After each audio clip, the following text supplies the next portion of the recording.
సమాధాన తిరుపతికి వందనాలు ప్రభా. అయ్యా పునరుత్థానం నుంచి ప్రభ గత మాసం అంతా కూడా ప్రభన తండ్రి 6 మాసాలు కాపాడి అయ్యా ఉచిత కృపల ప్రభన తండ్రి 7 మాసాలు ప్రవేశపెట్టి ప్రభా మొదటి పునరుత్థాన దినములో తండ్రి మేమందరము కూడా కూడి ప్రభా నీ సన్నిధిలోనైనా ప్రార్థించుకోవడానికి, స్తుతించుకోవడానికి, ఆరాధించుకోవడానికి మాకు ఇచ్చిన కృపకై తండ్రి ఎదగడానికి స్తోత్రములు ప్రభా తండ్రి సయ్యా.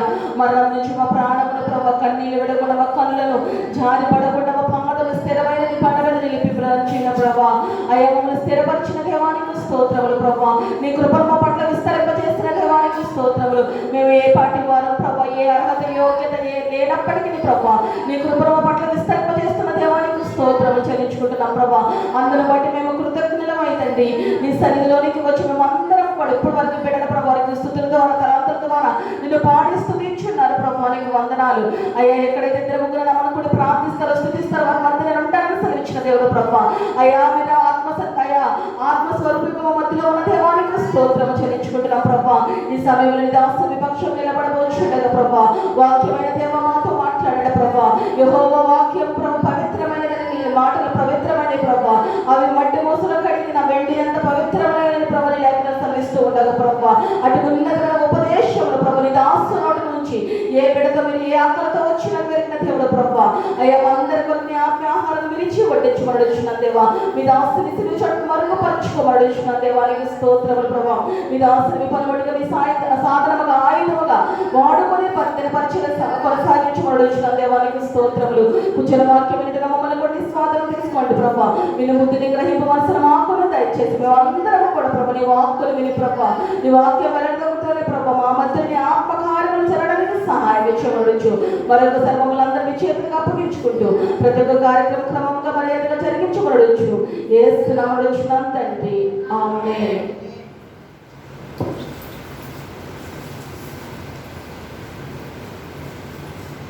దేవుని ఘనమైన నామమునకు మహిమ కలుగునుగాక. అందరూ ఒకసారి ఆమేన్ చెప్దామండి.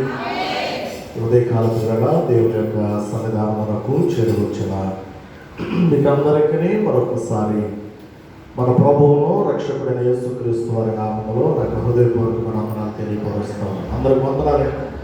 అందరూ బాగున్నారు? బాగాలేదా? ఏదో ఒకటి చెప్పండి. బాగున్న వాళ్ళు గట్టిగా స్తోత్రం చెప్పండి. నవ్వుతో దగ్గరగా చెప్పండి హల్లెలూయా. చాలా సంతోషం పిల్లరా. మరి యొక్క 7వ నెలలో ఈ మొదటి పునరుత్థాన దినమున దేవుని సన్నిధానములో మనమందరం కూడా ఈ విధంగా కూడి ఉండడానికి ప్రభువు చక్కని అవకాశాన్ని మనకు అనుగ్రహింపు చేశారు. అందును బట్టి మరి ప్రభువును స్తుతిస్తూ మరి ఇంతవరకు చాలా చక్కని పాటలు మీరు పాడుతూ వచ్చారు. చాలా సంతోషం. మరి దేవుని యొక్క పనిలో మరి మేము కూడా పాలు పొందుకొని మీ మధ్యకు రావడానికి ప్రభుత్వ కృపను బట్టి మరి ప్రభువును స్తుతిస్తూ కొద్ది నిమిషాలు దేవుని వాక్యాన్ని మనం ధ్యానం చేసుకొని బల కార్యక్రమంలో కూడా పాలు పొందేదాని కొరకు మనం సిద్ధపడదాం. పరిశుద్ధ బైబిల్ గ్రంథములో నుండి కీర్తనల గ్రంథము 138వ కీర్తన 6వ వాక్యాన్ని మనము ధ్యాన వాక్యంగా చదువుకున్నాం. కీర్తన గ్రంథము 138వ కీర్తన 6వ వాక్యం అండి. యెహోవా మహోన్నతుడైనను ఆయన దీనులను లక్ష్యపెట్టును. ఆయన దూరము నుండి గర్విష్ఠులను బాగుగా ఎరుగును. చాలండి, చిన్న ప్రార్థన చేద్దాం. మహాగరుడా, మహోన్నతుడా, పరిశుద్ధుడా, నిత్య నివాసైన మా ప్రియ పరలోకపు తండ్రి, మీ యొక్క శ్రేష్టమైన ఉన్నతమైన ఘనమైన నామాన్ని బట్టి మీకు స్తుతులు స్తోత్రాలు తెలియపరుస్తూ ఉన్నాం. ప్రభా, ఇది నేటి దినమున నాయన మీ సన్నిధానంలోనికి మమ్మల్ని అందరినీ మీరు క్షేమంగా తీసుకుని వచ్చి ఇంతవరకు ప్రభా మీ బిడ్డలైన వారి ద్వారా మీరు పాడించిన పాటల కొరకై, వాయించిన వాద్యాల కొరకై, మీరిచ్చిన ఆయా తలాంతులతో మీ నామాన్ని స్తుతించి గణపరచడానికి మీరిచ్చిన కృప కొరకై మీకు స్తోత్రాలు. సమయంలో ప్రభా నీ పక్షమంతా నిలవబడిన నన్ను మీరు జ్ఞాపకం చేసుకోనండి. మీ సిలువ చోటు నన్ను మరుగుపరచండి ప్రభా. ఇది మీ నామంలో చదవబడిన ఈ వాక్యాన్ని అందరి వినికిడిలో మీరు దీవించండి, ఆశీర్వదించండి ప్రభా. మీరే దీనిని మా కొరకు విరచి పట్టించమని ఇదిగో ప్రభా మమ్మల్ని మేముగా మీ చేతులకు అప్పగించుకుంటూ యేసు నామమున అడిగి వేడుకొనుచున్నాము తండ్రి, ఆమేన్. ప్రభునందు ప్రియులారా, మనం చదివిన ఈ లేఖన భాగం కీర్తన గ్రంథము 138వ కీర్తన 6వ వాక్యాన్ని మనం చదివాం. ఈ భాగంలో ఈ కీర్తనకారుడైనటువంటి దావీదు గారు దేవుని యొక్క గొప్పతనాన్ని గురించి తాను మాట్లాడుతున్నట్లుగా మనం చూస్తూ ఉన్నాం. ఈ 138వ కీర్తనను మనం గమనిస్తూ ఉన్నప్పుడు ఈ 138వ కీర్తనలో ఉన్న 8 వచనాలు, ఈ 8 వచనాల్లో కూడా ఈ దావీదు గారు పిల్లరా దేవుని ఎలా మనము ఆరాధించాలో, ఎలా దేవునికి మనము కృతజ్ఞతలు కలిగి జీవించాలో, ఎలా దేవుని నామమును పిల్లరా మనము పూజించాలో, ఎలా దేవుని యొక్క నామమును బట్టి మనము ధైర్యం తెచ్చుకోవాలో, ఇలా అనేకమైన విషయాలు ఈ యొక్క 8 వచనంలో తాను మాట్లాడుతూ 6వ వచనంలోకి వచ్చేటప్పటికి ఆయన ఏమంటూ ఉన్నాడు అంటే, యెహోవా ఆయన మహోన్నతుడై ఉన్నాడు. దేవునికి స్తోత్రం కలుగునుగాక. ఆయన మహోన్నతుడైన దేవుడు అయినప్పటికీ ఆయన ఏం చేస్తాడు? ఒకసారి ఇప్పుడు వచ్చినాన్ని మళ్ళా చదువుదాం. యెహోవా మహోన్నతుడైనను ఆయన దీనులను లక్ష్య పెడతాడు. దేవునికి స్తోత్రం చెప్పండి. ఈరోజు పిల్లరా వాక్య సందేశం యొక్క అంశం, ముఖ్యాంశం ఏమిటంటే దేవుడు ఎవరిని లక్ష్య పెడతాడు, ఎవరిని లక్ష్య పెడతాడు. మనం చదివిన ఈ మాటలోనే మనకు జవాబు దొరుకుతా ఉంది. దీనులను ఆయన లక్ష్య పెడతాడు. ఇప్పుడు ప్రశ్న ఏంటంటే దీనులు అంటే ఎవరు? దీనులు అంటే మనకు అర్థమైనట్లు మనం అనుకునేటట్లు దీనులంటే ఎవరంటే మనం అనుకుంటామంటే కడు పేదవారిని కదండి. సో తినడానికి తిండి లేని వారిని, ఏమండి ధరించడానికి వస్త్రం లేని వారిని, అలానే నివాసం చేయడానికి సరైన గృహం లేని వారిని, చెట్ల కింద అక్కడక్కడ ఉన్న వాళ్ళని మనం ఏమనుకుంటాం? అయ్యో వీళ్ళు ఎంత దీనావస్థలో ఉన్నారు, వీళ్ళంతా పేదరికంలో ఉన్నారు, వీళ్ళంతా పేదరికంలో ఇబ్బంది పడిపోతున్నారు అని మనం అనుకుంటాం. అది వాస్తవమే అయినప్పటికీ ఆధ్యాత్మిక పరిభాషలో ఎవరు దీనులు అంటే తగ్గింపు కలిగిన వారు దీనులు. దేవునికి స్తోత్రం కలిగిన దీనులు అంటే అర్థం మూడు అర్థాలు నేను చెప్తానండి. మొదటి అర్థం ఏమిటంటే తగ్గింపు కలిగిన వారు, అంటే మనకు ఉన్నా లేకపోయింది. ఆధ్యాత్మిక పరిభాషలో ఉన్నవారు ఒకలాగా లేనివారు మరొకలాగా అని ఎక్కడ రాయబడలేదు. నీకు ఉన్నవాడమైనా లేనివాడమైనా, నీకు ఏది ఉన్నా ఏది లేకపోయినా, నువ్వు ఇంటిలో ఉన్నా నువ్వు చెట్టు కింద ఉన్నా నువ్వు ఎక్కడ ఉన్నా దేవుని సన్నిధిలో ఎవరైతే తగ్గించుకొని ఉంటారో, అలాగే ఎవరైతే దేవుని సన్నిధిలో దేవునికి లోబడి ఉంటారో, అలాగే దేవుని సన్నిధిలో ఎవరైతే దేవునికి విధేయులై ఉంటారో వారే దీనత్వాన్ని కలిగిన వారిగా గుర్తించబడతారు. దేవుని ఎదుట వారు గొప్పవారు, వీరు పేదవారు, వారు ఉన్నవారు, వీరు లేనివారు అనే తారతమ్యం లేదంటే ఆయనకి. మనుషులకైతే అది కనబడుతుంది, కానీ దేవునికి ఆ తారతమ్యం, ఆ భేదము లేదండి. దేవునికి పిల్లరా వారు ఉన్నవారైనా లేనివారైనా, వారు గొప్పవారైనా, కడు సామాన్యులైనా సామంతులైనా ఎవరైనప్పటికీ ఎవరైతే తమ్మును తాము తగ్గించుకుంటారో, ఎవరైతే దేవునికి లోబడి ఉంటారో, ఎవరైతే పిల్లల వారి జీవితంలో దేవుని యొక్క మాటకు విధేయతను చూపెడతారో వారే ఆయన ఎదుట దీన మనసు కలిగిన వారు, దీనత్వం కలిగిన వారు. దేవునికి కాబట్టి ఇక్కడ లేఖనాన్ని మనం గమనిస్తా ఉన్నప్పుడు ఎవరిని దేవుడు లక్ష్య పెడతారు అంటే దీనులైన వారిని దేవుడు లక్ష్య పెడతారు. ఇంగ్లీష్ బైబిల్లో ఏమని రాయబడుతుందంటే ఒక వర్షంలో he will look after them అని రాయబడింది. అంటే దేవుడు వారిని కనిపెట్టుకొని ఉంటాడు, దేవుడు వారిని టేక్ కేర్ చేస్తాడు అని మరొక లేఖనంలో మరొక వర్షంలో రాయబడింది. He will take care of them. He will look after them. అంటే దేవుడు వారిని చూస్తాడు, దేవుడు వారిని కనిపెట్టుకొని ఉంటాడు, దేవుడు వారిని లక్ష్య పెట్టుకొని ఉంటాడు. ఎవరిని అంటే దీనులైన వారిని. మరి రోజున ప్రభువునందు ప్రియమైన దేవుని బిడ్డలారా, ఈ వాక్యాన్ని మనం ఆలకిస్తున్నప్పుడు మనం ఎంతమందిని దీనులుగా దేవుని ఎదుట కనబడుతూ ఉన్నాం? ఎంతమందిని దేవుని ఎదుట దేవునికి వాక్యానికి అనుకూలంగా మనము దేన మనసును కలిగి దేవుని ఎదుట మనము నిలవబడితే ఆయన ఎదుట మనము దీనులుగా కనబడతాం. రోజున పరిస్థితిని మనం గమనిస్తూ ఉన్నప్పుడు, లేఖనాలను మనం గమనిస్తూ ఉన్నప్పుడు దీనులైన వారిని దేవుడు లక్ష్య పెడతాడు కనుక మనము నిశ్చయముగా దీనత్వాన్ని ధరించుకొని తగ్గింపు కలిగిన వారముగా, దేవుని వాక్యానికి లోబడే వారముగా, దేవునికి విధేయత చూపే వారంగా మనము ఉండగలిగితే వాక్యంలో రాయబడుతున్న మరొక వచనాన్ని మీరు చదవండి, త్వరగా చదవండి. యెషయా గ్రంథము 66వ అధ్యాయము 2వ వాక్యాన్ని చదువుదామండి త్వరగా. యెషయా గ్రంథము 66వ అధ్యాయము 2వ వాక్యం.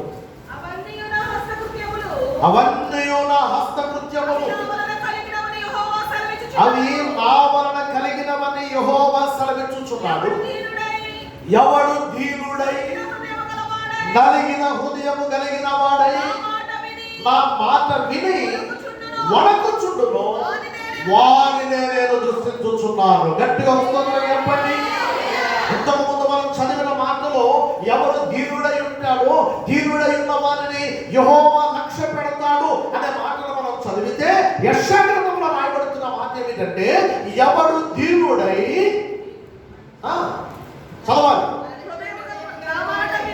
ఎవరు దీనుడై నలిగిన హృదయము గలవారై నా మాట విని వణకుచూ ఉంటారో వారినే నేను దృష్టించుచున్నాను అంటున్నాడు. దేవునికి స్తోత్రం కలుగును గాక.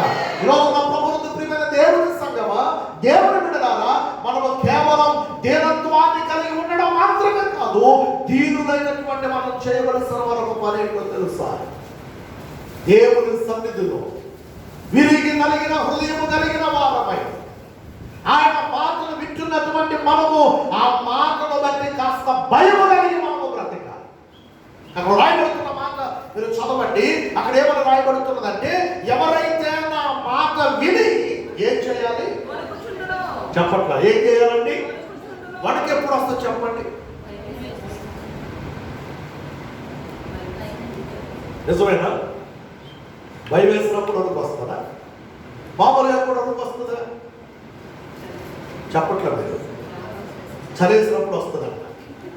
చదివేసినప్పుడు వచ్చే వరకు వచ్చినా రాబోయినా పర్లా, కానీ దేవుని మాటను మనం వింటున్నప్పుడు, దేవుని మాటను మనం గమనిస్తున్నప్పుడు, వాక్యమైన దేవుడు మనతో మాట్లాడుతున్నప్పుడు ఆ మాట మనలో గుబురును పుట్టించాలి. ఆ మాట మనకు భయాన్ని కలిగించాలి. ఆ మాట మనను ఎక్కడ లేని భయముతో నింపాలి. అప్పుడు ఏమవుతుందో తెలుసండి, ఆ భయము చేత మనం దేవుని సన్నిధిలో భయభక్తులను కలిగి జీవించేదానికి వీలు కలుగుతుంది. చెప్పండి అందరూ హల్లెలూయా. కాబట్టి ఇక్కడ రాయబడుతున్న మాటలు మనం గమనిస్తా ఉన్నప్పుడు, ఎవడు దీనుడై నలిగిన హృదయము కలిగిన వాడై నా మాట విని వణకుచూ ఉంటాడు వారిని నేను దృష్టించుచున్నాను. అనగా దీనుడైన వాడు దేవుని సన్నిధిలో రెండవదిగా చేయవలసిన పని ఏమిటంటే, దేవుని మాట పట్ల భయము కలిగి బ్రతకడం నేర్చుకోవాలి. నేను దీనుడండి, నేను దీనురాలునండి అని చెప్పే మాటలు కావలసింది. దేవుని వాక్యానికి భయము కలిగి వాక్య ప్రకారంగా జీవించేవారు కావాలి. వారిని దేవుడు దీనులుగా ఎంచుతాడండి. రోజుల పిల్లల ఇటువంటి దీనత్వాన్ని కలిగి జీవించవలసినటువంటి వారు, ఇటువంటి దీన మనసు కలిగి బ్రతకవలసిన వారు, దేవుని ఎదుట దేవుని వాక్యముని బట్టి భయపడుతూ వణుకుతూ జీవించవలసిన వారు. చాలా మంది చేస్తున్న పొరపాటు ఏంటంటే, దేవుని వాక్యానికి భయపడకుండా, దేవుని వాక్యం అంటే నిర్లక్ష్య వైఖరితో ఉంటూ, దేవుని వాక్యం అంటే భయము లేకుండా బ్రతుకుతున్న వారు అనేకులు ఉన్నారు. వారి యొక్క వ్యక్తిగత జీవితం ఎలా మారిపోతుందంటే గర్విష్ఠులుగా మారిపోతూ ఉన్నారు. అహంకారం కలిగిన వారిగా మారిపోతూ ఉన్నారు. తమను తాము గొప్పలు చెప్పుకునే వ్యక్తులుగా మారిపోతూ ఉన్నారు.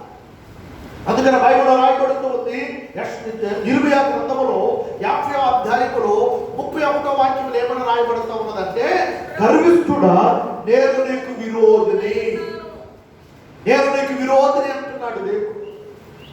గనుక పిల్లలు ఒకసారి వాక్యాన్ని చదవండి త్వరగా.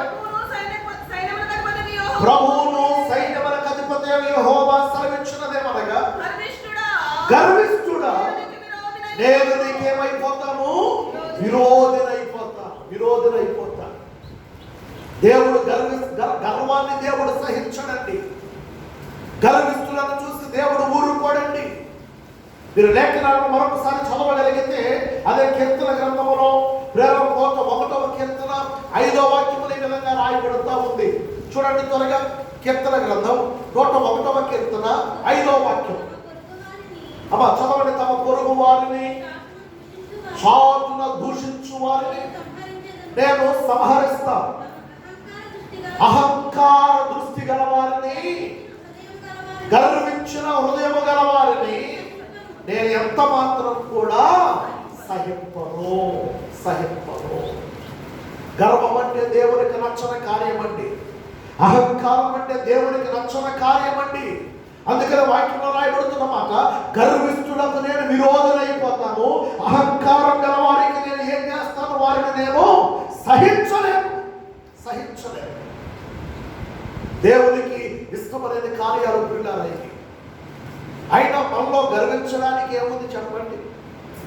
చాలాసార్లు చాలా మంది అనే మాట ఏంటంటే, నేనంటే నువ్వేమనుకుంటున్నావు అసలు అంటారా? అప్పుడు అంటాం కదా, అసలు నీకేం తెలుసు నా గురించి, నేనంటే నువ్వేమనుకుంటున్నావు? ఇప్పుడు ప్రశ్న, నువ్వంటే ఏంటో ఒకసారి చెప్పు చూద్దాం. చెప్పండి. నేనంటే ఏమనుకుంటున్నావు? నా చదువు ఎంత అనుకుంటున్నావు? మాకున్న ఆస్తి ఎంత అనుకుంటున్నావు? మాకున్న అంతస్తు ఎంత అనుకుంటున్నావు? మాకున్న కుటుంబాలు ఎంత అనుకుంటున్నావు? So what? అయితే ఇవన్నీ దేవుని ఎదుట ఎందుకు పనికిరానివి? వాస్తవాన్ని మనం తెలుసుకోవాలి, వాస్తవాన్ని మనం గ్రహించుకోవాలి. వాస్తవం ఏంటో లేఖనం ద్వారా ప్రభు మనకి ఏం జ్ఞాపకం చేస్తున్నారో మనకు అర్థం కావాలి. మనం ఎంత ఏంటో వాక్యంలో చెప్పబడుతుంది. మనము కేవలం వట్టివారము. ఎవరు చెప్పండి?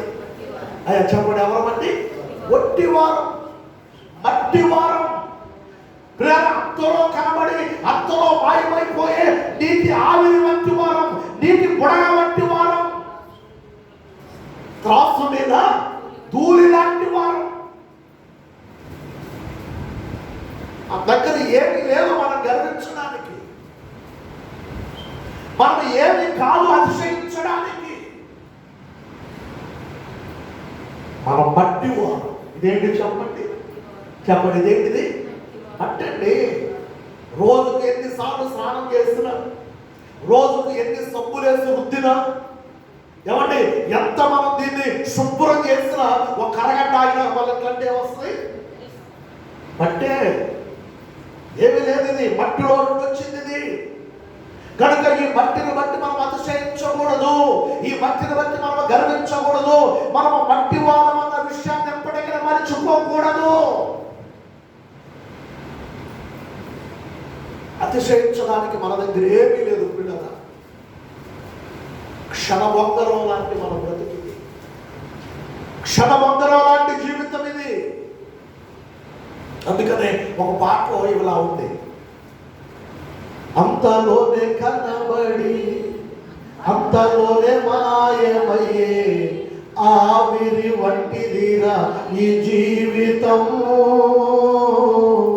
లోకాన కాదేది శాశ్వతం. హల్లెలూయా. ఏంటంటే అంతలోనే కనబడి అంతలో మాయమైపోయే ఆవిరి వంటి జీవితం అంటే. దీనిని బట్టి మనం ఎన్నడూ అతిశయించకూడదు, ఎన్నడూ గర్వించకూడదు. ఒకవేళ మనం ఎక్కడైనా గర్వించాలి అంటే, ఎక్కడైనా మనం అతిశయించాలి అంటే, అపోస్తలుడైన పౌలు గారు చెప్పిన మాట, అతిశయించువాడు ప్రభువునందు మాత్రమే అతిశయించాలి. గట్టిగా చెప్పండి, దేవుని స్తోత్రం చెప్పండి. హల్లెలూయా. దేవుని బట్టి అతిశయించాలి చెప్పండి, ప్రభువును బట్టి అతిశయించాలి అంతే. అదిగో ప్రభువు నన్ను రక్షించాడు, ప్రభు తన స్వరక్తం ఇచ్చినను కొనుక్కున్నాడు.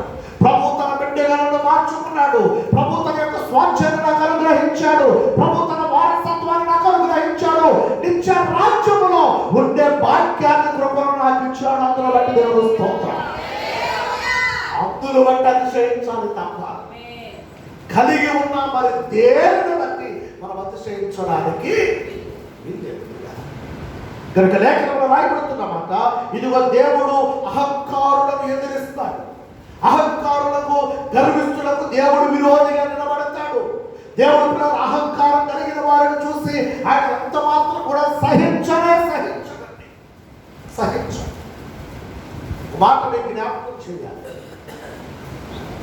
ఈ రోజున మనం పిలుస్తున్నటువంటి అపవాది, సాతాను, ఇంకేం పేరు, అబద్ధికుడు, లూసిఫర్, ఈ పేర్లన్నీ కలిగినటువంటి ఈ సాతానుడు ఒకప్పుడు సాతానుడుగా లేడు.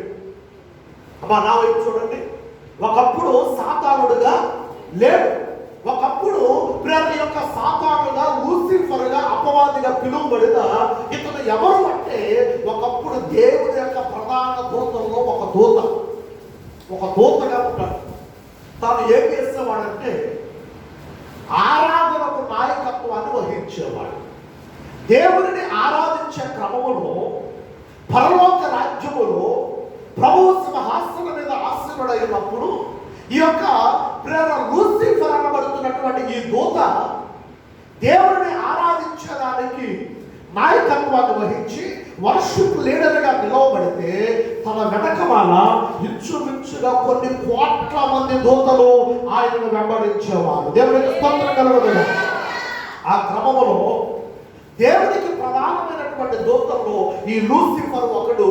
ఈ లూసిఫరు దేవుడిని ఆరాధించేదానికి వర్షిప్కి నాయకుడిగా ఉండేవాడు. రెండవ దూత పేరు ఏమిటంటే గాబ్రియేలు దూత. ఈ గాబ్రియేలు దూత ఏం చేసేదంటే దేవుని యొద్ద నుండి మనుషులకు సమాచారాన్ని తీసుకొని వెళ్ళేది. అందుకని ఈ దూతను ఏమంటారంటే సందేశాన్ని తీసుకొని వెళ్ళే దూత. ఇక మూడవ దూత ఏంటంటే మిఖాయేలు దూత. ఈ మిఖాయేలు దూత ఏం చేస్తాడు అంటే దేవుని ప్రజల పక్షాన, ఎక్కడైతే దేవుని ప్రజలు నిలవబడతారో వారి పక్షాన మిఖాయేలు దూత నిలవబడి యుద్ధం చేస్తాడు. దేవుని యొద్ద నుండి వచ్చి దేవుని ప్రజల పక్షాన నిలవబడి తాను యుద్ధం చేస్తాడనమాట. యుద్ధం చేసే దూత మిఖాయేలు దూత. ఇలా ప్రధానమైనటువంటి దూతల్లో లూసిఫర్ దేవునికి ఆరాధన చేసే ఆ నాయకత్వాన్ని తను వహించేటటువంటి వాడు. అయితే ఒక రోజట ఈ లూసిఫర్ అనుకున్నాడట, ఏమని, అరే ఇంతమంది దూతలు ఇన్ని కోట్ల మంది నా వెనకమాలు ఉంటే నేను ఎందుకు దేవుడిని ఆరాధించడానికి నాయకుడిగా ఉండాలి? నేనే ఆ సింహాసనం మీద కూర్చుంటే, నేనే అక్కడ సింహాసనం మీద ఆశీనుడై ఉంటే ఇన్ని కోట్ల మంది దూతలు నన్ను ఆరాధిస్తారు కదా, నాకేం తక్కువ అంటే ఆ దూత అంత సౌందర్యంగా ఉండేదంటండి. లేఖనాల మీద తర్వాత చదువుకోనండి. ఆ దూత అంత సౌందర్యంగా, అంత అందంగా ఉండేదట. తన రెక్కలు విప్పి దేవుడిని ఆరాధిస్తూ ఉంటే మహిమతో నింపబడిన ఆ మహిమ కలిగిన దేవుని సన్నిధి అంతా కూడా పరవశించిపోయేదట.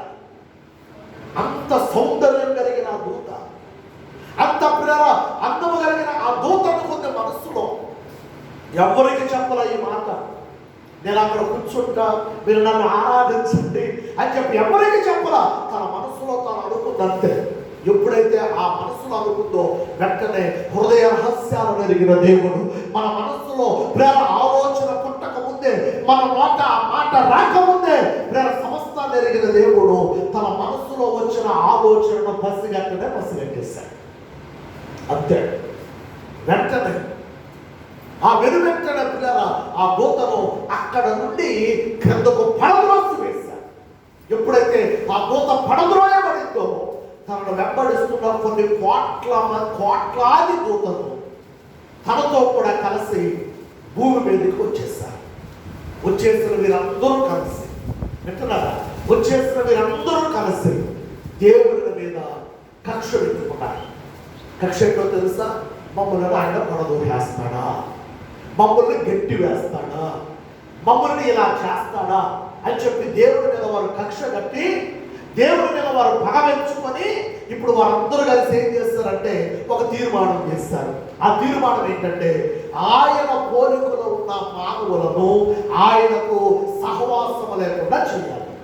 ఆయన పోలికలో ఉన్నటువంటి మానవులను ఆయన దగ్గరకు రాకుండా చేయాలి.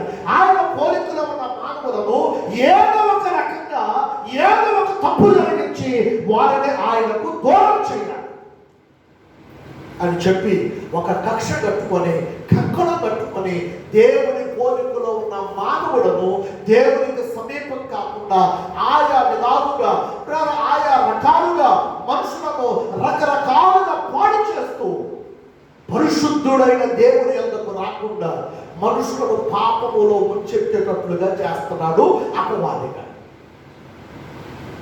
దీనికి మనకు ఆధారం ఎక్కడైనా ఉందా అంటే లేఖనంలో మీరు త్వరగా నాకు చదివి వినిపించగలిగితే మీకు నేను లేఖనాన్ని జ్ఞాపకం చేస్తాను. మొదటిగా మనం ఏం చేద్దామంటే ఒకసారి ఇర్మియా గ్రంథంలోనికి వెళదాం. ఇర్మియా గ్రంథంలో రాయబడిన మాట ఒక మాట మీకు జ్ఞాపకం చేస్తాను. చూడండి, ఇర్మియా గ్రంథము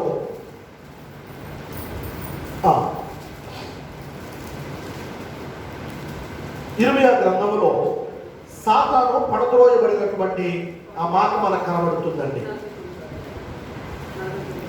ఇర్మియా గ్రంథము 49వ అధ్యాయము ఒకసారి 15వ వాక్యం నుంచి చదవండి. మనుషుల్లో నీచునిగాను నేను నిన్ను చేసుకొంచున్నాను. నీవు భీకరుడవు, కొండ సందులో నివసించువాడా, పర్వత శిఖరమును స్వాధీనపరచుకునివాడా, నీ హృదయ గర్వము నిన్ను మోసపుచ్చెను. మాట అంటలే చేసుకోండి. నీ హృదయ గర్వము నిన్ను మోసపుచ్చెను.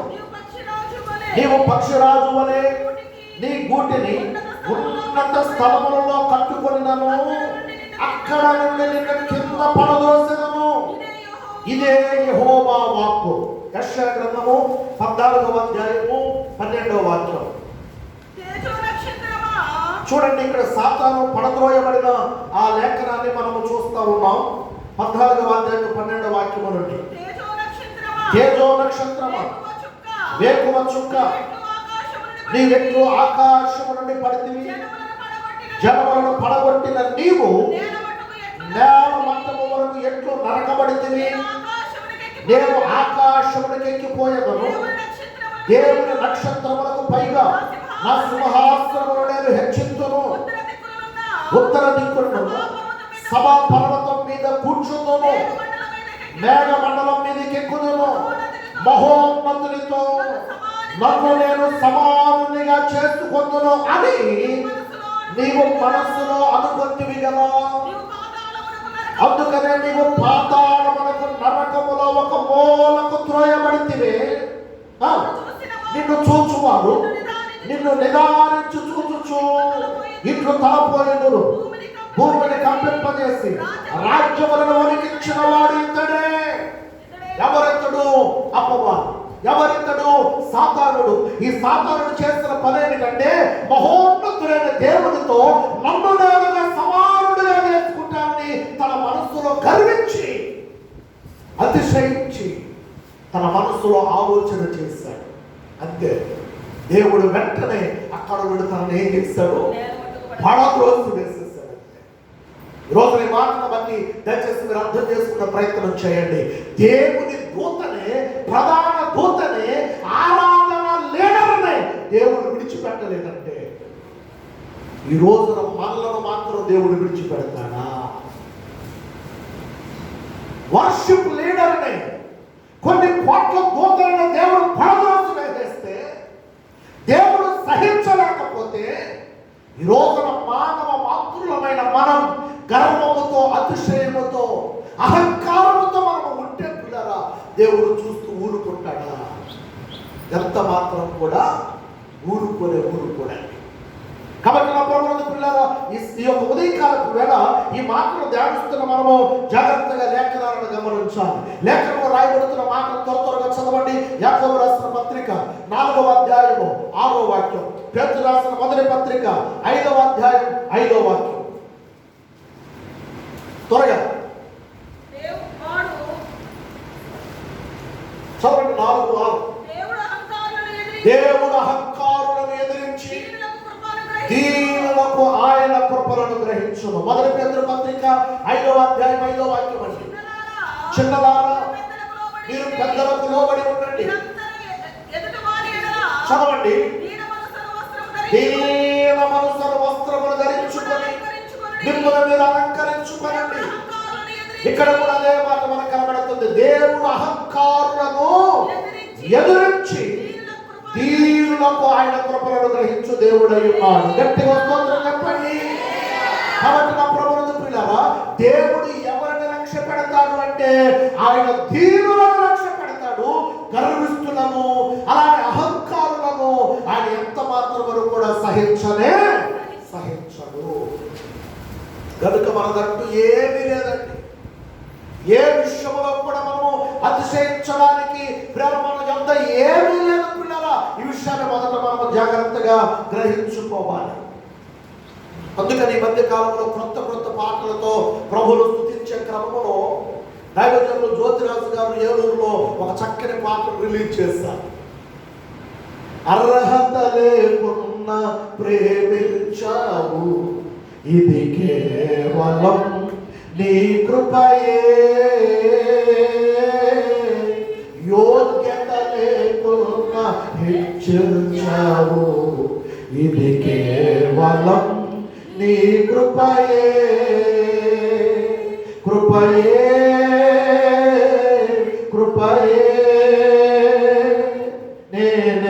నేనేమయ్యున్నాను నీ కృపయే.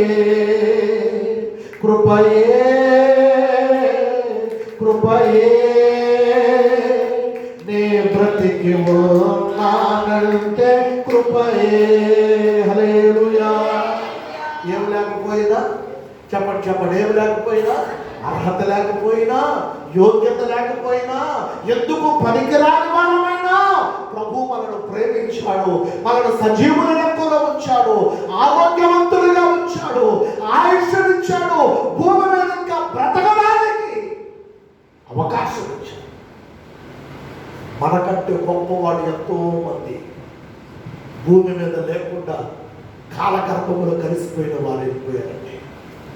కానీ మనలో ఏ అర్హత లేకపోయినా, ఏ యోగ్యత లేకపోయినా, ఎందుకు పనికిరాని వారమైనా ప్రభు మనల్ని జ్ఞాపకం చేసుకొని భూమి మీద ఇంకా బ్రతికి బట్ట కట్టడానికి కృపనిచ్చాడు. గట్టిగా చెప్పడం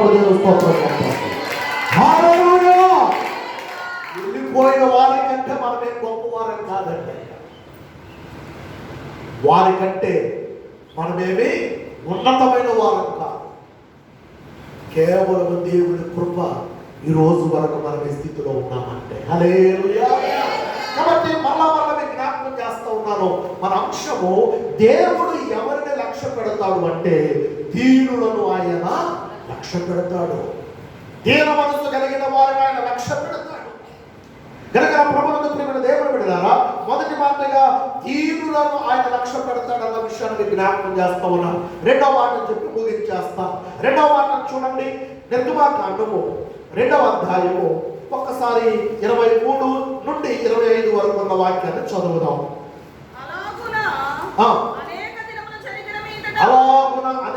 దినములు జరిగిన మీదట ఐగుప్తు రాజు చనిపోయాను. ఇశ్రాయేలీయులు తాము చేయుచున్న గట్టి పనులను బట్టి నిట్టూర్పులు విడుచుచు మొరపెట్టుచుండగా వారి గట్టి పనులను బట్టి వారు పెట్టిన మొర దేవుని యొద్దకు చేరెను. కాగా దేవుడు వారి మూలుగును విని అబ్రహాము, ఇస్సాకు, యాకోబులతో తాము చేసిన నిబంధనను జ్ఞాపకము చేసుకొనెను. దేవుడు ఇశ్రాయేలీయులను చూచెను, దేవుడు వారి యందు లక్ష్యం ఉంచెను. గట్టిగా స్తోత్రం చెప్పండి. ఈ భాగంలో మనం గమనిస్తూ ఉన్నప్పుడు ఇశ్రాయేలు ప్రజలు వారు చేస్తున్న పని ఏమిటంటే దేవునికి వారు మొర్ర పెట్టగా దేవుడు వారి యందు లక్ష్యం ఉంచారు.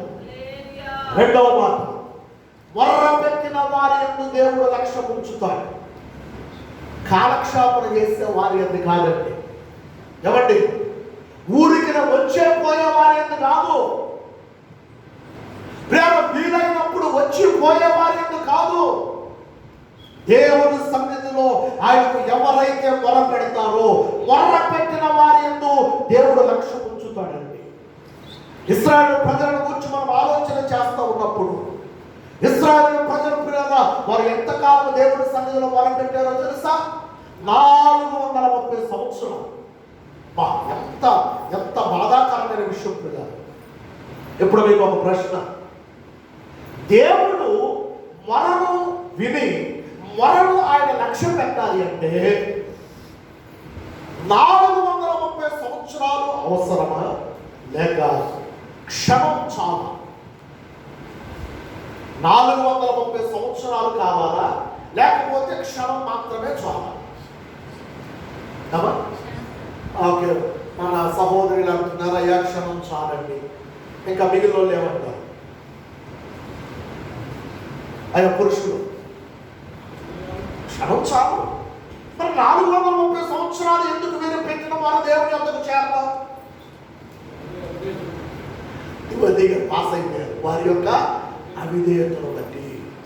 మీరు చేస్తున్న పొరపాటు ఏంటో తెలుసండి, ఈ 430 సంవత్సరాల్లో మీరు ఒక పక్క ప్రార్థన చేస్తున్నారు, మరొక ప్రక్క అవిధేయులుగా ఉంటున్నారు. ఒక ప్రక్క దేవుడు అడుగుతున్నారు, మరొక ప్రక్క వారు సొంత ప్రయత్నం చేస్తున్నారు. ఒక ప్రక్క దేవుడికి మొర పెడుతున్నారు, మరొక ప్రక్క వారికి ఇష్టం వచ్చినట్లు వారు చేస్తూ ఉన్నారు. అందుకనే వారు ఎంత మొర పెట్టినా ఈ 430 సంవత్సరాలలో వారు మొరకు తగిన జవాబు రానే నాకు మీరు చెప్పినట్లు క్షణం చాలు. సిలువలో దొంగ ఎంతసేపు ప్రార్థన చేశాడండి, ఎంతసేపు దేవుడిని బ్రతిమలాడాడండి.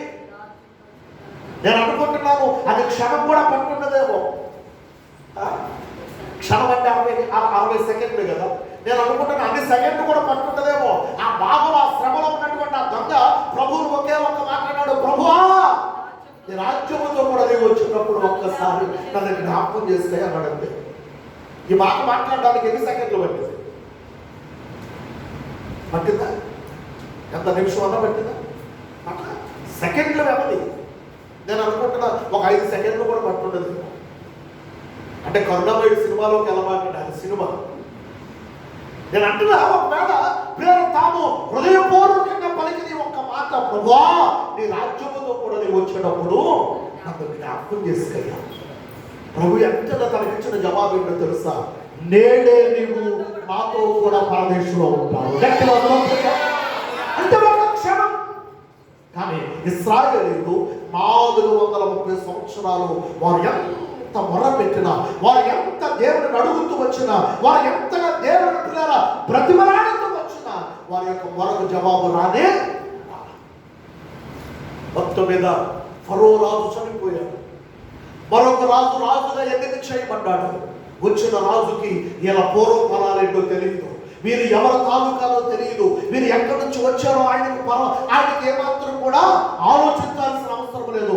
వీరితో ఆయన ఏం చేపిస్తున్నాడంటే మరింత వెట్టి చాకరీ చేయించడం ప్రారంభించాడు. వెట్టి చాకరీ అంటే మామూలు కాదండి, మామూలు కాదు. వెట్టి చాకరీ అంటే పిల్లరా నిజంగా ఎంత భయంకరంగా ఉంటుందంటే మీకు ఒక మాటగా అర్థం అవడానికి చెప్పాలి అంటే, మామూలు పనులు వేరు, వెట్టి చాకరీ వేరు. వాస్తవానికి ఇశ్రాయేలు చేసే పని ఏంటంటే వారు ఇటుకలు కాల్చాలి, ఇటుకలు తయారు చేయాలి. వీరి యొక్క పని ప్రధానంగా అదే పని వీరికి. కానీ వచ్చినటువంటి మరొక రాజు ఏం చేస్తున్నాడో తెలుసా? ఆ పని మాత్రమే కాకుండా మరింత వెట్టి చాకరీ చేపిస్తున్నాడు. వెట్టి చాకరీ అంటే ఒక మాటగా మీకు అర్థం అవడానికి చెప్తున్నాను. కూలి పని వేరు, వ్యవసాయం పని వేరు, ఉద్యోగం పని వేరు, ఒక్కొక్క పని వేరు వేరుగా ఉంటుంది. ఇప్పుడు వీళ్ళ పని ఇటుకలు తయారు చేయడం వీళ్ళ పని. అయితే ఇప్పుడు వెట్టి చాకరీ అంటే ఎంతవరకు వెళ్ళిపోయిందంటే, చివరకు పిల్లలు మనకు అర్థం అవడం కోసం ఒక మాటగా చెప్తున్నాను, పనులన్నిటిలో అందరూ అసహించుకునే పని ఏంటి చెప్పండి? చెప్పాలి మీరు త్వరగా. పనులన్నిటిలో అందరూ చేస్తున్నాం ఆ పని. ఏంటా పని అయ్యా? ఒక రకంగా బాకీ పని అనేది ఓకే, దాన్ని అంగీకరించినప్పటికీ ఏమనుకోరుగా చెప్పనా, అందరూ అసహించుకునేది ఏంటంటే దొడ్లు కాదు. ఎవ్వరు ఇష్టపడరు. ఆ మాట చెప్పగా చూడండి, మీరు ఎవరికైనా బే అనుకుంటున్నారు. నిజమే, ఎవరు ఇష్టపడరు పెట్టి పని. అది మనకు, మన ప్రాంతాలకు, మనం చూస్తున్న దానికి కాస్త ఇబ్బందికరంగా అనిపిస్తుంది. కానీ మరొకొన్ని ప్రాంతాలు లేక ఇతర దేశాల్లో మనం చూస్తే అది కూడా ఒక ఉద్యోగమే. మీకు తెలుసా, అది కూడా ఒక ఉద్యోగమేనండి. ఇక్కడ మన ప్రాంతాల్లో వీళ్ళు ఏం చేస్తారంటే సరైన వస్త్రాలు వేసుకోక, శుభ్రంగా ఉండక, పని చేసిన వారు అలాగే ఉండిపోతూ వాళ్ళ దగ్గరికి వెళ్ళగానే వాసన రకరకాలుగా ఉంటుంది. కానీ ఇతర దేశాలు అది కూడా ఒక ఉద్యోగం, దానికి కూడా జీతం. ఇక్కడ దాకా వాడు రాదు. వాళ్ళు ఏం చేస్తారో తెలుసా, కారు వేసుకొని వస్తారు. వారు కారులో వచ్చేసి వారు డ్యూటీ ఉన్నంతసేపు ఆ డ్రెస్ అప్పుడు ఉంటుంది, ఆ డ్రెస్ వేసుకుంటారు, ఆ డ్యూటీని చేసేస్తారు. అక్కడి నుంచి మళ్ళీ ఫ్రెష్ అప్ అయిపోతారు, మళ్ళీ వారు వేసుకొచ్చి డ్రెస్ వేసుకుంటారు, మళ్ళీ కారు వేసుకుంటారు, దర్జాగా వెళ్ళిపోతారు.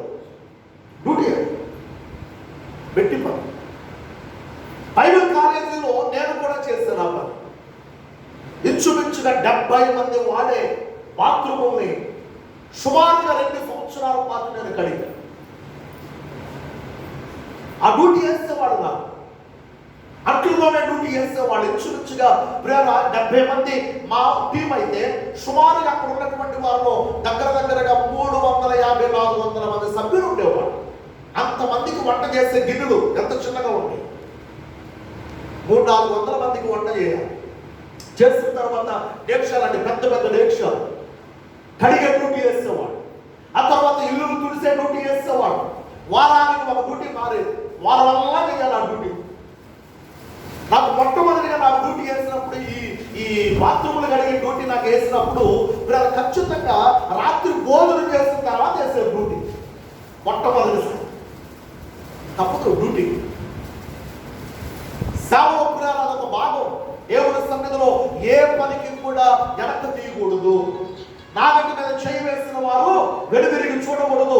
ఏ పనైనా దేవుని కొరకు తల ఉంచుకొని చేయాల్సిందే అన్నటువంటి దానిని నేర్పించడానికి అలా డ్యూటీస్ వేసేవాడు. అన్ని డ్యూటీలు వేసుకున్నాను నేను. నాకు తెలియని డ్యూటీ లేదు. ఇప్పుడు మీరు అనుకుంటున్నారు అయ్యారికి ఏం తెలియదేమోనని. మీరు నాకు అవకాశం ఏంటి, మీ అందరికి వంట చేసుకోవడం పెట్టేస్తా. కానీ ఏ రుచి వచ్చినా నాకు సంబంధం లేదు. రుచి నన్ను అడగకూడదు, వంట చేసి పెట్టమంటే పెట్టేస్తా. అలా చేస్తాను నేను. మొట్టమొదటిసారి నాకు భోజనం వంటమని చెప్పి డ్యూటీ చేశారు. నాతో పాటు మరొకటి ఇచ్చారు.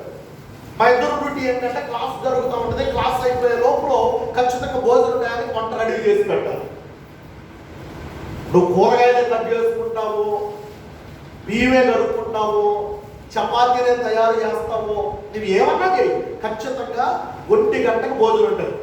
ఆ టయానికి నువ్వు రెడీ చేసి పెట్టాలంతే. డ్యూటీ చేస్తాను, నాకు రాదన్నా అయినా చేయాల్సిందా. నువ్వు ఎలా వండితే అలా తింటావు అన్నా. చేసేదేముంది, మొత్తం మీద డ్యూటీ పెట్టాం. డ్యూటీ పెట్టిన తర్వాత వాడిని కూరగాయలు పోయమన్నా, నేను పప్పు పొయ్యి మీద పెట్టా.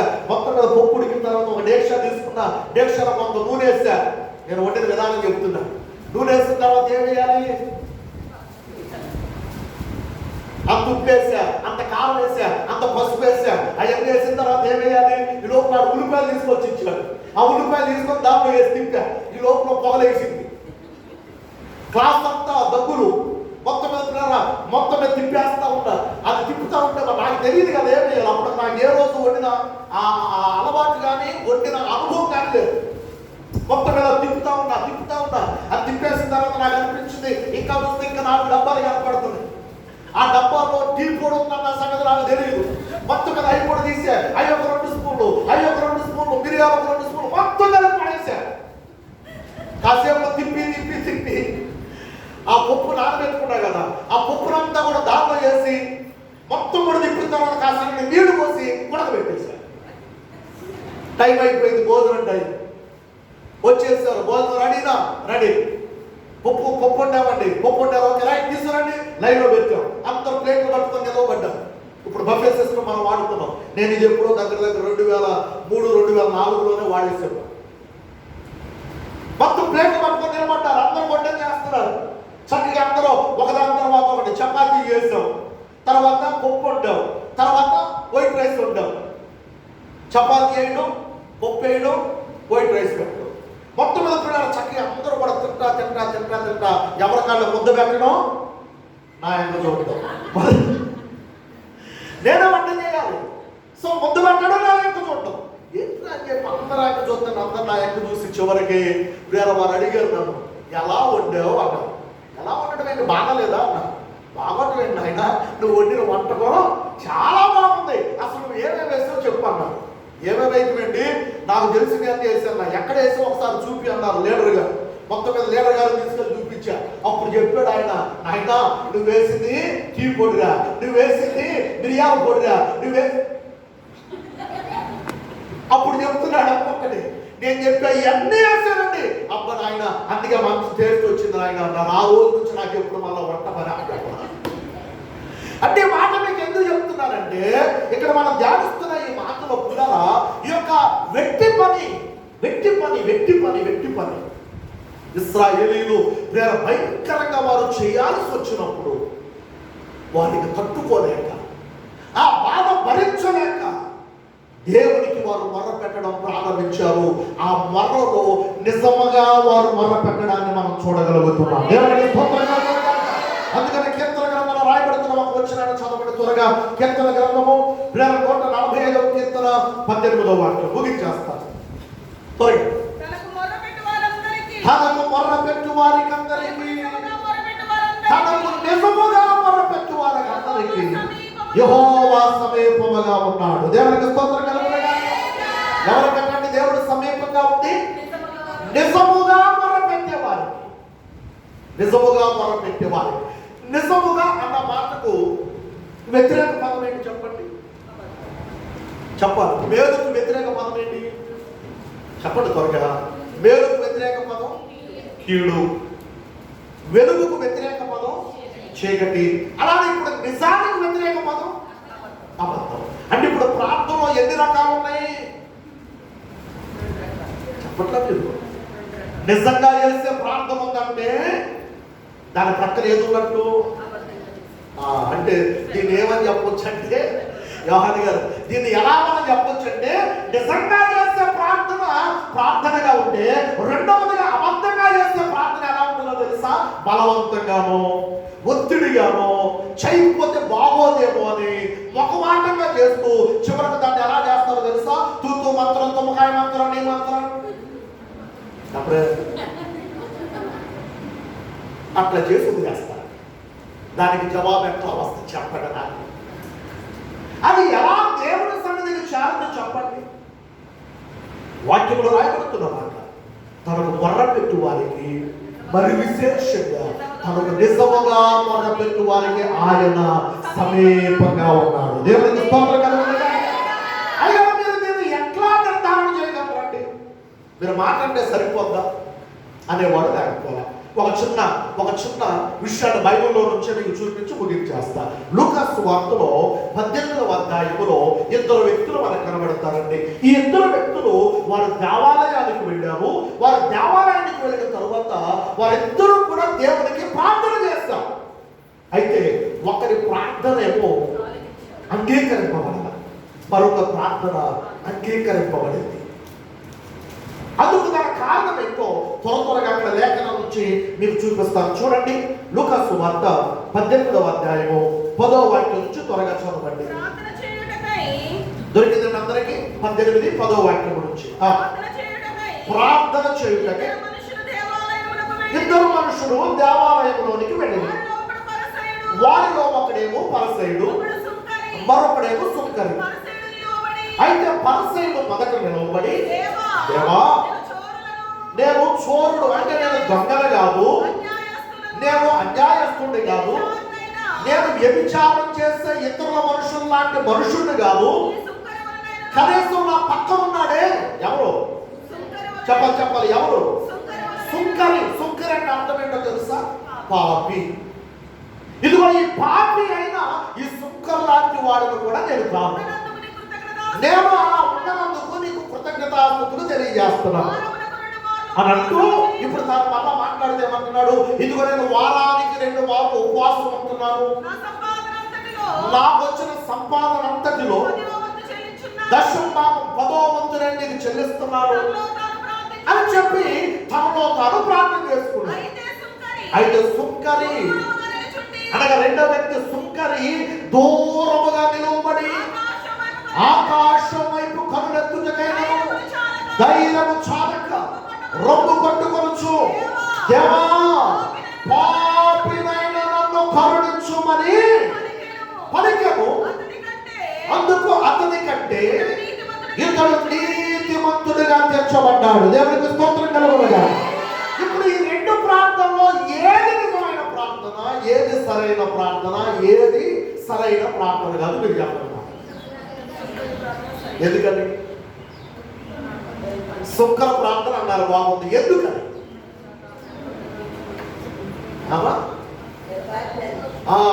ఆంటీ గారు చెప్తున్నారు, నేను పాపినని తాను ఒప్పుకున్నాడు కనుక ఆయన ప్రార్థన సరైందండి. దేవుడు స్తోత్రం. ఇంకా ఆ పాస్టర్ గారు చెప్తున్నారు, తనను తాను తగ్గించుకొని ప్రార్థన చేస్తాడు. దేవుడు స్తోత్రం. ఇంకా ఆ సహోదరి చెప్తున్నారు, ఎదట వారిని ఏమాత్రం పట్టించుకోకుండా, ఎదట వారిని ఏది ఎత్తి చూపకుండా తనను తాను దేవుడికి సమర్పించుకుంటున్నాడు. దేవుడికి స్తోత్రం కలుగుతుంది. ఇప్పుడు మీకు అర్థమైంది, మొదటి ప్రార్థనలో ఏం కనపడుతుంది? అహంకారమైన మనసు కనపడుతుంది. నేను దొంగను కాదయ్యా, నేను ఆ చోరంటే దొంగ, నేను దొంగను కాదయ్యా, నేను అన్యాయస్తుని కాదయ్యా, నేను వ్యభిచారిని కాదయ్యా, ఇది నా పక్కన ఉన్నాడే ఎవరు? అప్పుడప్పుడు మనం కూడా అనుకుంటాం, ఎప్పుడైనా వాక్యం కరెక్ట్గా దేవుడు మాట్లాడుతున్నాడు అనుకో, తగిలిందా ఎవరికి? మనం అనుకుంటాం మన లోపల తగిలిందిగా, అది అట్ట పడదు ఎవరికి? అది అట్ట పడేది ఆయన కాదు, నీకు మన దేవుడు స్తోత్రం. ఆయన సంగతి మనకెందుకు? ఇతను అంటున్నాడు, ఇతను నా పక్కన ఉన్నాడే సుంకర వంటి వాడిని కూడా కాదయ్యా. అంత మాత్రం కాదు, నేను ఇంకా ఏమనుకుంటున్నా, వారానికి 2 రోజులు ఉపవాసం ఉంటున్నా, నాకు వచ్చిన దాంట్లో నుంచి నీకు 10వ భాగం అనగా 10వ భాగాన్ని నీకు ఇస్తున్నా ఏంటనుకుంటా నేనంటే అన్నట్టుగా ప్రార్థన చేశాడు. కానీ తర్వాత ఎక్కున్నాడే సుంకర, తాను చేస్తున్న ప్రార్థన కనీసం దేవుని వైపు కనులెత్తి చూడడానికి కూడా ధైర్యం చేయలేకపోతున్నాడు. కనీసం ప్రేమ దేవుడి సన్నిధిలో ప్రేమను నిలవబడ్డానికి కూడా సాహసం చేయలేకపోతున్నాడు. తన తప్పును తాను ఒప్పుకుంటూ విధేయత కలిగి దేవుడి సన్నిధిలో ప్రార్థన చేస్తూ ఉన్నాడు. అందుకే దేవుడు ఇతని కంటే అతనిని నీతిమంతుడిగా ఇచ్చాడు. దేవుడికి స్తోత్రం కలుగును. ఈ ఉదయ కార్యక్రమంలో ప్రభుత్వ ప్రియమైన దేవుని బిడ్డలారా, ముగింపు మాటలుగా మీకు జ్ఞాపకం చేస్తున్నాను. దేవునికి కావలసింది, అమ్మా వినండి, దేవునికి కావలసింది మన యొక్క భక్తి జీవితంలో గొప్పలు కాదు, డప్పాలు కాదు. ఆయనకు కావలసింది, ఆయనకు కావలసింది సిన్సియారిటీ. ఏం చెప్పండి అనండి అందరూ దగ్గరగా చెప్పండి. ఏంటిదండి సిన్సియారిటీ అంటే? దాని అర్థం ఏంటంటే నిజాయితీ దేవునికి కావాలి. మన గొప్పలో మన డప్పులో దేవునికి అవసరం. మనల్ని గురించి మనం ఆయనకేం చెప్పవసరం, మనం ఏంటో ఆయనకు తెలుసు. ఆయనకు తెలుసు అరికాలు మొదలుకొని నడినెత్తి వరకు మనం ఏంటో, మన బ్రతికేంటో ఆయనకు తెలుసు బాగా. మనం ఏమి ఆయన గొప్పలు చెప్పవసరం. ఆయనకి నిజాయితీ కలిగి ఆయన సన్నిధిలో మనం ఉండగలిగితే, నిజాయితీ కలిగి ఆయన సన్నిధిలో మనం ప్రార్థన చేయగలిగితే, సిన్సియారిటీగా దేవుని కొరకు మనం నిలవబడగలిగితే, వాక్యంలో రాయబడుతున్న మాట, నిశ్చయముగా తనకు నిజముగా వరపెట్టు వారికి ఆయన సమీపముగా ఉండే దేవుడు అయి ఉన్నాడు. గట్టిగా చెప్పండి, చెప్పండి. ఈ ఉదయకాలపు వేళ ఈ మాటలను వింటున్న మనం దేవుడు ఎవరిని లక్ష్య పెడతారు అంటే, మొదటిగా మనం ధ్యానం చేసుకున్నాం, దీనులను ఆయన లక్ష్య పెడతాడు. రెండవదిగా దేవుడు ఎవరిని లక్ష్య పెడతాడు అంటే సిన్సియర్గా అనగా నిజాయితీగా ఎవరైతే ఆయనకు మొర్ర పెడతారో, మొర్ర పెట్టిన వారి మొరకు నిశ్చయముగా ఆ దేవుడు జవాబును అనుగ్రహించునుగాక.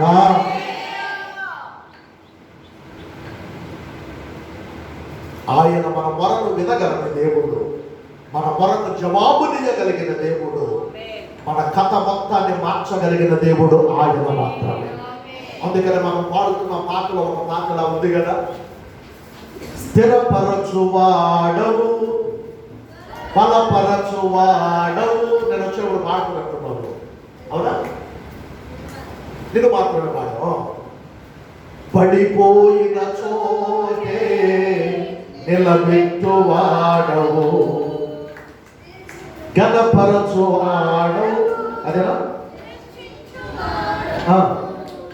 మా పక్షము నిలచి జయమిచ్చువాడవు, స్థిరపరచువాడవు బలపరచువాడవు, పడిపోయిన చోటే నిలబెట్టువాడవు, గణపరచువాడవు హెచ్చించువాడవు, మా పక్షము నిలచి జయమిచ్చువాడవు.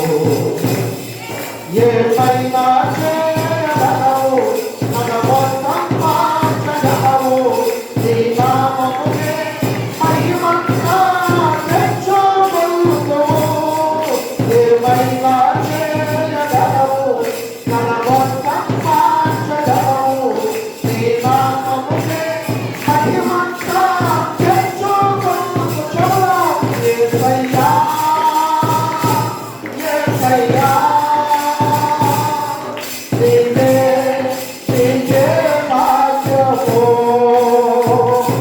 యేసయ్యా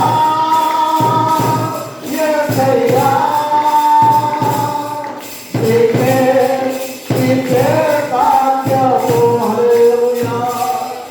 ఆయన ఏదైనా చేయగలిగిన దేవుడు ఎప్పుడో తెలుసా? మనకు నిజాయితీగా ఆయన సన్నిధిలో ప్రార్థించినప్పుడు. కనుక పిల్లల యొక్క ఉదయకాలపు వేళ ఈ మాటలు విన్న తరువాత అయినా ఒక చక్కని నిర్ణయానికి మనం వచ్చేద్దాం. ప్రభువా, నీ సన్నిధిలో నేను ఎలా ప్రార్థన చేస్తున్నానో నాకు తెలుసయ్యా, నా ప్రార్థనలో ఎంత నిజాయితీ ఉందో నాకు తెలుసయ్యా. కనుక ప్రభా, ఒక్కసారి నన్ను జ్ఞాపకం చేసుకొని నాకు సహాయం చేయండి ప్రభా అని ప్రభు సహాయాన్ని మనం కోరుకుందామండి. దయచేసి అందరూ తలలో ఉంచుదాం, మోకరించుదాం, కనులు మూసుకుందాం. ఇంకా ఎవరు మనసు నన్ను పోనివ్వక ఈ ఉదయకాలపు వేళ విన్న దేవుడి వాక్యమును బట్టి అదిగో ఆయనైతే నిశ్చయముగా మన పట్ల లక్ష్యం ఉంచడానికి ఆయన ఇష్టపడుతున్న దేవుడిగా ఉండగా, మరి ఈ రోజున నీవు నేను ఎలా ఉన్నామో ఒక్కసారి ఆలోచన చేద్దాం. ఈ రోజున ఎలా దేవుని సన్నిధిలో మనం జీవిస్తున్నామో ఒక్కసారి ఆలోచన చేద్దాం. ఈ రోజున ఎంత దేవత్వాన్ని కలిగి ఆయన సన్నిధిలో మనం బ్రతుకుతున్నామో ఒక్కసారి మనం ఆలోచన చేద్దాం. అలాగే ఎలా మనము ప్రార్థన చేస్తున్నామో, ఎలా దేవునికి మొర పెడుతున్నామో, మన ప్రార్థనలో ఎంత నిజాయితీ ఉందో ఒక్కసారి ఆలోచన చేద్దాం. ప్రభువా, మాకు సహాయం చేయండి అయ్యా. అడుగుదాం, ప్రభువా మాకు సహాయం చేయండి అయ్యా. ప్రభువా, నీ సన్నిధిలో అయ్యా నేను ప్రార్థించవలసినట్లుగా నేను ప్రార్థించడానికి నాకు సహాయం చేయండి. నీ ప్రార్థన ఆత్మతో మమ్మల్ని నింపండి, నీ ప్రార్థన శక్తితో మమ్మల్ని నింపండి, నీ ప్రార్థన అభిషేకం మాపైతే రానివ్వండి. అడుగుదామండి, ప్రభువుని అడుగుదాం. హల్లెలూయా హల్లెలూయా హల్లెలూయా హల్లెలూయా. ప్రభువా, మమ్మల్ని జ్ఞాపకం చేసుకున్నట్టయ్యా. ఇదిగో నిజముగా మొర్ర పెట్టు వారికి నీవు సమీపముగా ఉన్న దేవుడవని మాకు జ్ఞాపకం చేస్తావున్నాయినా. కనుక నిజముగా మేము మొర్ర పెట్టడానికి, నిజముగా మీ సన్నిధిలో మిమ్మల్ని వేడుకోవడానికి, నిజముగా మీ సన్నిధిలో మిమ్మల్ని బ్రతిమలాడుకోవడానికి, నిజముగా మీ ద్వారా ప్రభువా మేము గొప్ప కార్యములు చూడగలము. ఎక్కడ మనుషుల వైపు మమ్మల్ని చూడలేవద్దయ్యా, ఎక్కడ పరిస్థితుల వైపు మమ్మల్ని చూడలేవద్దయ్యా, ఎక్కడ వీరి వైపు వారి వైపు మా నేత్రాలు వెళ్ళవద్దు. నీ వైపు మేము చూడగలుగుటకు మాకు సహాయం చేయండి, మాకు సహాయం చేయండి. అన్నటువంటి వారిని చేతులు ఆకాశంలో పెట్టగలరా? ఒక చిన్న ప్రార్థన చేయడానికి ఇష్టపడుతున్నాను పిల్లరా.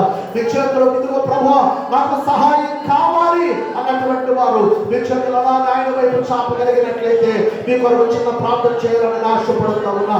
హల్లెలూయా హల్లెలూయా హల్లెలూయా. చేతులెత్తిన ప్రతి ఒక్కరూ పిల్లరా అలాగే ప్రభువును స్తుతిస్తూ ఉండగా, ప్రభు నామాన్ని గణపరుస్తూ ఉండగా ఒక్క చిన్న మాట ప్రభువుతో చెబుతామండి. హల్లెలూయా హల్లెలూయా. ప్రార్థన శక్తి నాకు కావాలయ్యా, నీ పరలోక అభిషేకం కావాలయ్యా. ప్రార్థన శక్తి నాకు కావాలయ్యా, నీ పరలోక అభిషేకం కావాలయ్యా, యేసయ్యా కావాలయ్యా, నీ ఆత్మ అభిషేకం కావాలయ్యా, యేసయ్యా కావాలయ్యా, నీ ఆత్మ అభిషేకం కావాలయ్యా, ప్రార్థనా శక్తి అడుగుదు హృదయపూర్వకంగా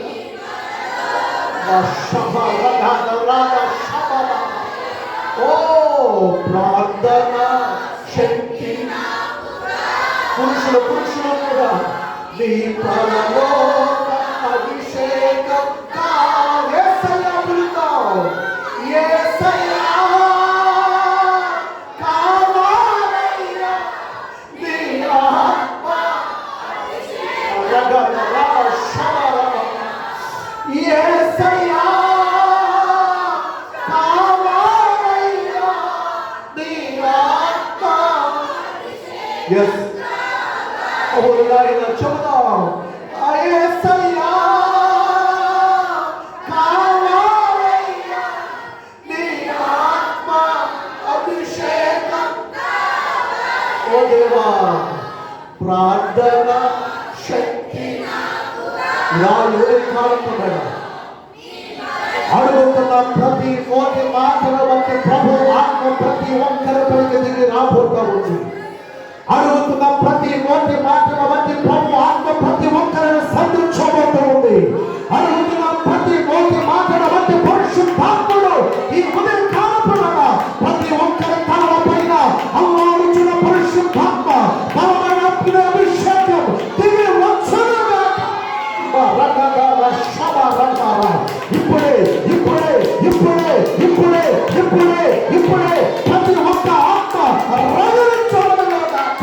బిడ్డలుగా చెప్పబడిన పరమాత్మ స్తుతిద్దాం.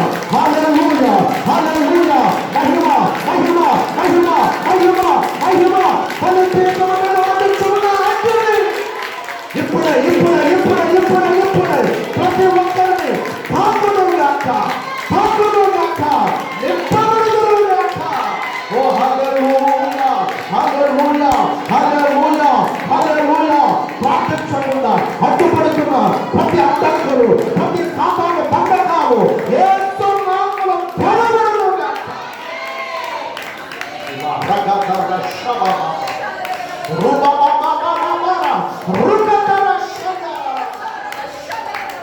ప్రార్థించకుండా ఏదైతే అడ్డుపడతా ఉన్నదో అంటే ప్రతి అడ్డుబండ యేసు నామములో తొలగిపోవునుగాక. యేసు నామములో తొలగిపోవునుగాక. యేసు నామములో ప్రార్థన ఆత్మ చేత మనము నింపబడుదునుగాక. దేవుని గొప్ప కార్యాలు మనము చూచుదుముగాక.